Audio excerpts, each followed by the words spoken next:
à Bordeaux, à la patinoire Mériadec, pour cette émission consacrée à l'histoire du hockey bordelais et aux Boxers de Bordeaux avec deux joueurs de l'équipe de cette année. Salut à tous les deux. Bonjour à toi Julien, Guillaume, ça va Bonjour bien? Sylvain, ça va et toi? Très bien, impeccable. Et puis Maxime Moisan qui est le capitaine de cette équipe. Salut à toi. Ça va? Très bien, impeccable. Alors Maxime, tu fais beaucoup de choses, tu es étudiant, tu es donc capitaine de cette équipe, on l'a dit. Et puis tu fais aussi partie de l'association des joueurs. C'est important que les joueurs se constituent en association et que leurs paroles soient entendues et qu'elles existent en tout cas dans le hockey français. Oui, effectivement, on essaie de faire grandir un peu ce sport. C'est une ligue qui se structure, on voit le développement avec le nombre de matchs qui a augmenté. Mais après, ça passe par aussi une meilleure structure des contrats, une protection des joueurs, et puis on essaie de faire quelques événements aussi pour faire parler du hockey. Donc voilà, ça demande pas mal de temps. Malheureusement, Mathieu Leblond a changé un petit peu professionnellement et a accepté un travail dans sa branche, la pharmaceutique, et du coup, il ne va pas avoir le même nombre d'heures à consacrer à l'association. Donc on va essayer de trouver une solution pour pouvoir faire le travail quand même. C'est pas évident, on va essayer de rechercher du monde si du monde veut s'impliquer. Pour nous aider, ça va être bien parce qu'il y a du boulot quand même pour développer ce sport et c'est vrai qu'on avait, je pense, bien commencé et c'est dommage de s'arrêter là, donc on va essayer de trouver les solutions pour pouvoir continuer. L'appel est lancé et puis on est en plein cœur des questions qui se posent aujourd'hui pour un joueur de hockey français. Le système ne permet pas aujourd'hui d'avoir un salaire suffisant pour voir venir, pour ne faire que ça, etc. Souvent, il faut penser à l'après assez rapidement. Oui, exactement. Alors, premièrement, déjà, c'est d'avoir des contrats, on va dire, clean, que tous les clubs soient sur le même pied d'égalité. Et puis ensuite, proposer aux joueurs des possibilités de reconversion, des possibilités d'études aussi, de la protection quand il y a des conflits avec certains clubs. Donc voilà, on veut vraiment offrir aux joueurs tous les outils nécessaires pour mener à bien leur carrière et leur après-carrière aussi. On sait que c'est assez délicat pour pas mal d'entre nous de tourner la page, donc si on ne le prépare pas un minimum, ça peut vite être assez compliqué. Donc voilà, essayer d'assister les joueurs là-dedans, c'était un petit peu mon rôle aussi, étant étudiant moi-même. Je connais un peu le fonctionnement des écoles et ce qu'il est possible de faire. Donc à côté, il y avait d'autres chantiers, dont Leblond et hors de l'aller s'occuper aussi pas mal, notamment les contrats et tout ce qui est le futur avec les changements de loi, on va dire, avec le gouvernement qui oblige les contrats sur 12 mois. Donc il y a beaucoup de choses à faire, il y a de gros chantiers, la Fédé travaille aussi dessus. Mais on est vraiment satisfait de la relation qu'on a avec la Fédé. Elle nous fait confiance, elle nous implique dans beaucoup de décisions. Donc c'est vraiment bien de voir le poids qu'on peut avoir là-dedans. Donc sécuriser au niveau contractuel les joueurs, c'est important qu'ils soient plus confortables. Et puis sécuriser tout court, peut-être aussi avec la question des commotions qui est loin d'être anodine. J'imagine que c'est aussi parmi vos priorités de trouver la meilleure façon au niveau réglementaire et tout ça, de protéger les joueurs physiquement. Oui, effectivement, on entend beaucoup parler dans le rugby et mine de rien, ça nous arrive à nous aussi, beaucoup de commotions. On essaie de trouver les solutions avec la Fédé pour protéger les joueurs, donc nous protéger nous. Déjà maintenant, la question de la commotion est prise vraiment au sérieux, avec des vrais protocoles. On n'est plus dans le 2-3 jours après on peut jouer. Non, maintenant il y a des réels protocoles d'une semaine, 10 jours, 3 semaines. Et ça nous permet déjà de prendre ces choses au sérieux. Après, les règles ont un petit peu changé avec le nouveau règlement. Là, les arbitres nous en ont parlé sur les charges à retardement notamment. Donc ça permet d'éviter les charges trop dangereuses quand le joueur ne voit pas venir la charge. Maintenant, on n'a plus le droit à ça, donc ça va permettre peut-être d'éviter certaines commotions. Mais c'est vraiment un débat qu'on doit avoir et un sujet sur lequel on doit se pencher parce que la condition des joueurs dans 20 ou 30 ans, on ne la connaît pas encore et si on n'y pense pas maintenant, on peut avoir de mauvaises surprises plus tard. Alors, autre thématique très importante, on imagine, c'est celle de l'arbitrage. En France, on sait que désormais, ils auront une association, eux aussi. Le but, c'est que le dialogue existe et que ça profite au hockey français, j'ai envie de dire, et puis au championnat, et en premier lieu à la Magnus, que de ce dialogue sorte le meilleur pour que tout le monde soit satisfait à l'arrivée. Oui, bien sûr. Déjà, de plus en plus de matchs sont arbitrés à 4. On sent la volonté des arbitres de se professionnaliser aussi. C'est jamais évident pour eux, ils ont beaucoup de pression sur les épaules, ils ont beaucoup d'attentes au niveau des joueurs. On n'est pas toujours tendre avec eux et je sais ce que c'est. Et je sais aussi que la personne derrière moi sur le banc aussi avait tendance avant à leur mettre pas mal de pression. Et on progresse nous aussi, on essaie d'être plus compréhensifs. Et surtout, le fait de communiquer pendant le match, avant le match, après, eux reconnaissent certaines de leurs erreurs. Nous, on reconnaît que des fois on est dur avec eux et en fait en communiquant, on arrive à éviter pas mal de problèmes. Donc c'est vraiment Je pense que la communication, comme tu disais, c'est vraiment la clé pour que les relations entre l'arbitrage et les joueurs s'améliorent. Donc on y travaille, mais je pense que c'est vraiment en bonne voie. Tu conseilles tes jeunes coéquipiers aussi comme Julien sur leur parcours de sportif et de vie à côté. Toi, tu as joué au Danemark, un peu au Kazakhstan, un peu en Italie, c'était des expériences riches. Tu conseillerais ça? Ou est-ce que, voilà, suivant les conditions, les pays, les championnats, il faut parfois faire attention et privilégier peut-être le confort qu'offre la France parfois, pas au niveau financier, mais sur d'autres points? Alors après, tout dépend des ambitions du joueur et ce qu'il recherche, mais oui, je serais capable de dire, voilà, notamment le Danemark, moi je pense que c'est une bonne ligue, il y a beaucoup à apprendre là-bas aussi. Même si le niveau est similaire à la France, ça peut permettre de tremplin pour aller en Suède et vers d'autres pays, la Norvège aussi. Donc c'est intéressant. Voilà. Après, moi j'ai connu l'épisode du Kazakhstan, c'est pas un épisode qui était forcément choisi, c'était un moment assez difficile, mais j'en suis ressenti et grandi. Et je suis très heureux de l'avoir fait, ça m'a permis de rebondir en Italie et de connaître un titre en Italie avec de super joueurs et une superbe équipe. Donc je conseille ça, pas forcément au niveau de l'argent, pas forcément au niveau du niveau, parce que le Danemark et l'Italie, c'était des ligues qui étaient similaires à la France. Mais simplement de sortir de sa zone de confort aussi, c'est important, de connaître d'autres choses, de rencontrer du monde.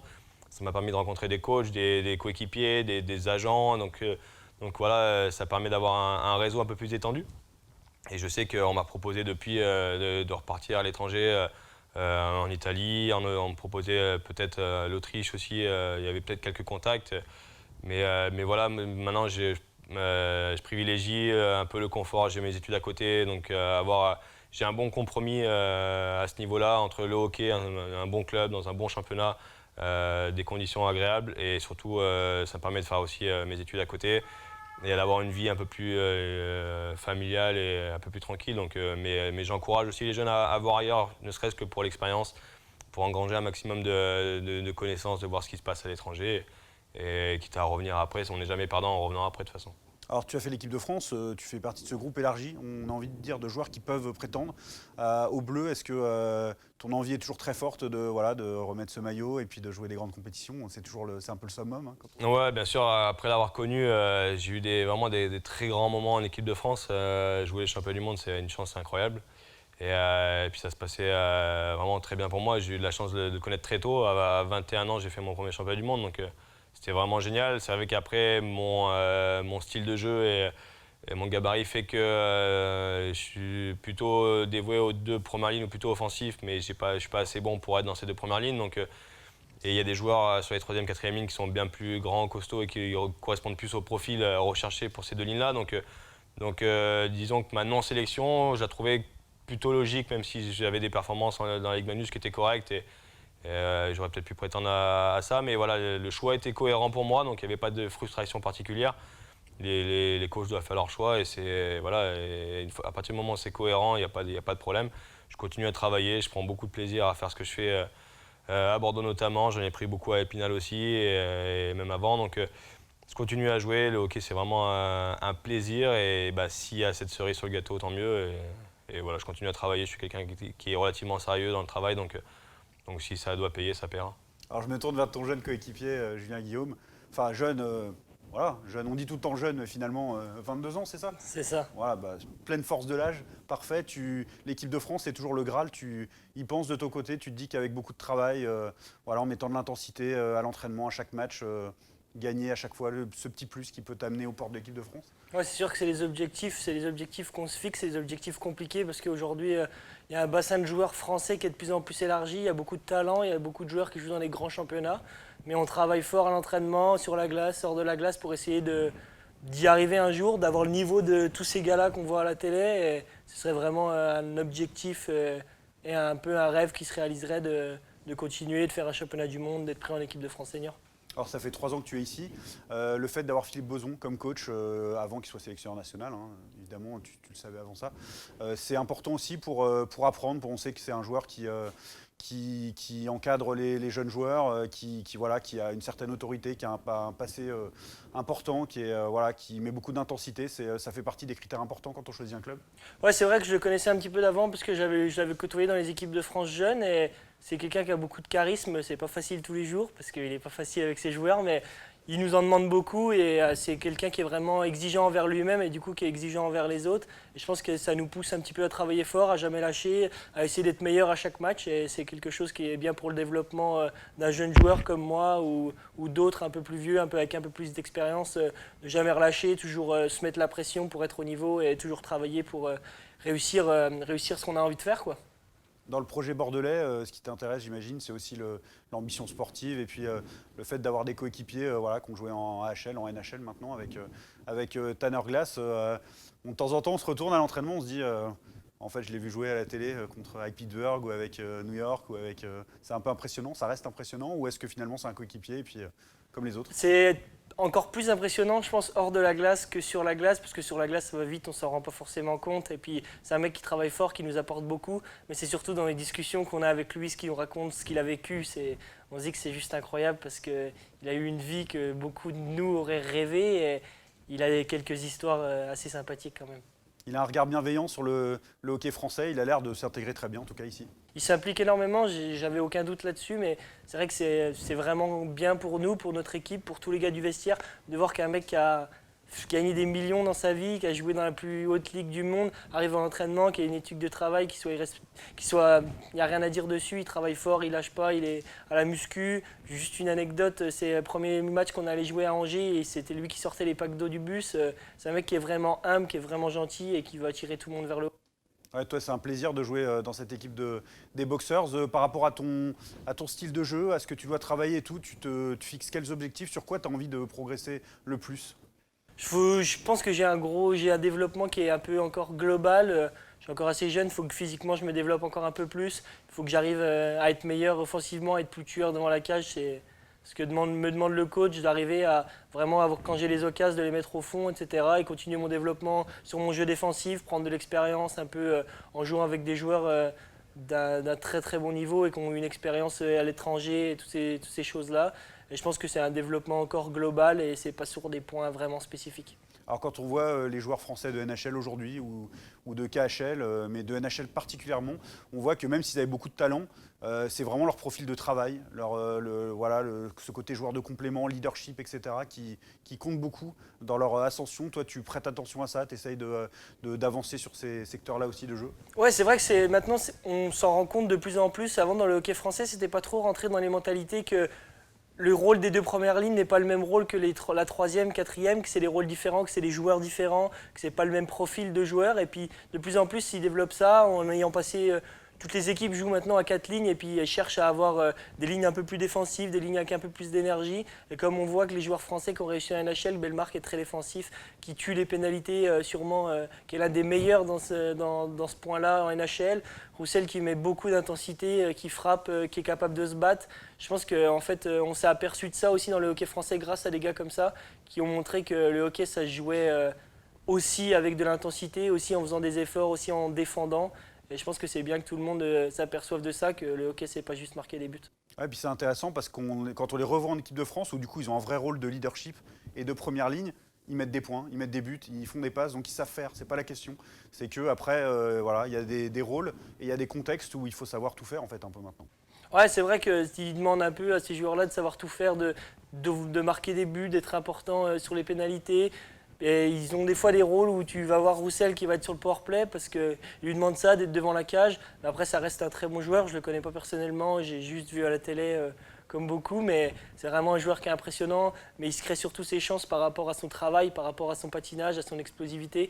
Et pas forcément par rapport à ses mains, comme à Stéphane Dacosta qui est capable de dribbler toute l'équipe adverse et puis de marquer, quoi. C'est vrai que si on mélange les deux, on aurait un joueur au-dessus du lot, très largement du hockey, c'est clair. Après, chacun a son identité, tout ça. Toi, tu as eu des modèles un peu au cours de ton début de carrière, des joueurs qui t'ont fasciné un peu dans leur style, dans leur aura?